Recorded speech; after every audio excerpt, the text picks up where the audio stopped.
Hello, and thanks for joining us today for A Dose of Prevention, Fighting Cough Medicine Abuse. I'm your host, Stan Rhodes. It's an alarming trend. Kids don't have to go to shady street corners to buy illegal drugs to get high anymore. Now, they can simply go to the drugstore or into your medicine cabinet. They're using prescription and over-the-counter drugs like cough medicines to get high. Well, nationwide, 2.4 million kids, that's 1 in 10 teens, say they have purposely taken huge amounts of cough medicine containing the active ingredient dextromethorphan, or DXM, to get high. And according to the annual Monitoring the Future study, the abuse of cough medicines by 8th, 10th, and 12th graders is on par with illicit drug use. Even so, according to a recent non-scientific survey, only 8% of parents are aware of cough medicine abuse, and the majority of them don't talk to their kids about the problem. Well, it's time for that to change. Linda Sudam is the president of the Consumer Healthcare Products Association. Dr. Cynthia Lewis-Younger is the managing and medical director of the Florida Poison Information Center in Tampa, Florida. Christy Crandall is part of the Five Moms campaign and knows all too well about the dangers of cough medicine abuse. And Eric Gregory is a founding member and executive director of the Save Our Kids Coalition in Bowling Green, Kentucky. Well, welcome everyone to the broadcast. Let's begin. Help me understand, what is this ingredient that is in cough medicine that kids want to go to or people want to go to that makes them get high? Perhaps Cynthia. Dextromethorphan is a semi-synthetic opioid, which means it's related to compounds like codeine and morphine, and it is in high doses capable of causing a lot of serious symptoms. And so that is what causes the high? Is that particular part of the drug? Yes. Okay. So how much does somebody need to take beyond the directed safe amount to get a high? One time, I mean 2 times, 3 times, what is it? It's usually somewhere between 10 and 20 times the recommended doses. Oh my. So how are people using it, Linda?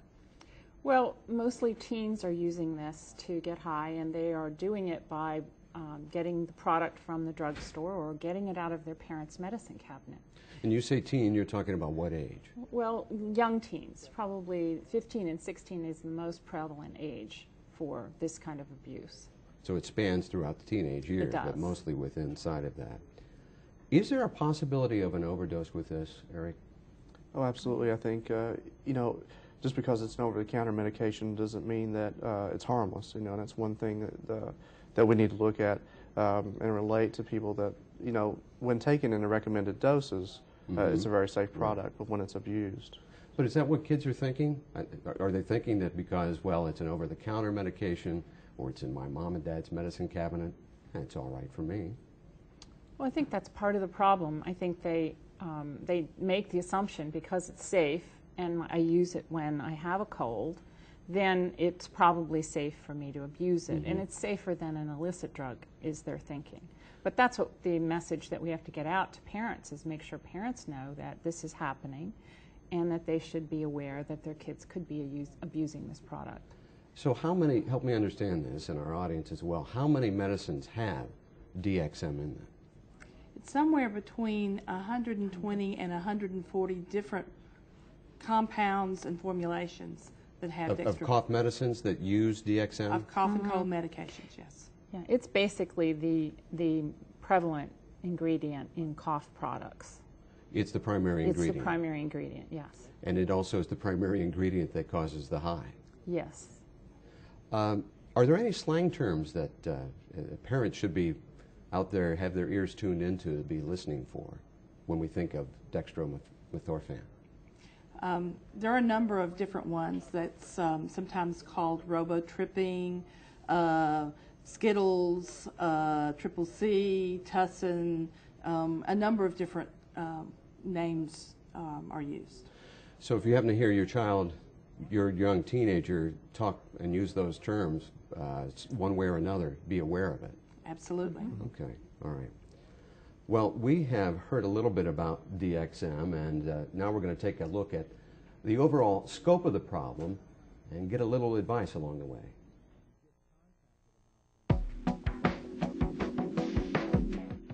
An important fact is to understand that today's teenagers abuse prescription and over-the-counter medications at a higher rate than substances such as heroin, crack cocaine, methamphetamine, ecstasy, illegal substances that until recently actually exceeded the use of prescription and over-the-counter medications. There's a number of things that parents can pay attention to. I think the most important thing that parents should look for is what their teens are doing on the internet. There's a lot of websites out there that promote cough medicine abuse, a lot of things out there on the social networking sites, and so parents should really pay attention to what their teens are seeing and doing on the internet.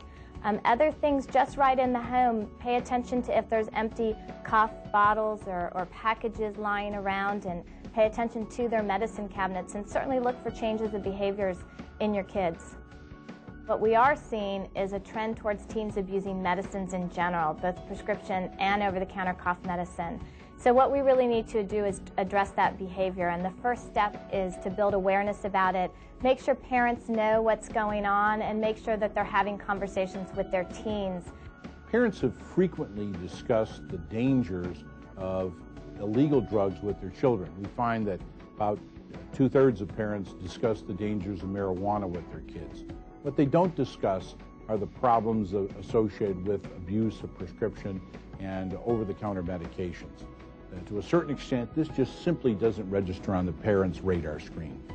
Parents can do 3 easy things: educate, communicate, safeguard. Educate yourself about the dangers of prescription and over-the-counter medications. Secondly, communicate this to your kids. We know parents that speak to their teens about drug abuse, the kids are half as likely to use. Finally, safeguard your medications. Unused prescription pain relievers may not be safest just left in the medicine cabinet where teens and their friends can get a hold of them. Lots of good advice. Linda, from your perspective, I'm curious to find out about how common is this cough medicine abuse? Well, from the partnership survey, we find that 1 in 10 teens say they have tried cough medicine abuse.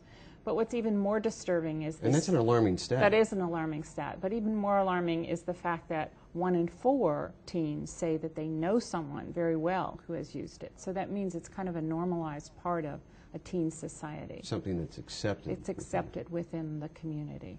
Cynthia, what's your perspective on this? How common is it? I think it's a very common problem. The teens are finding it easy to get a hold of these medications, and so they use them.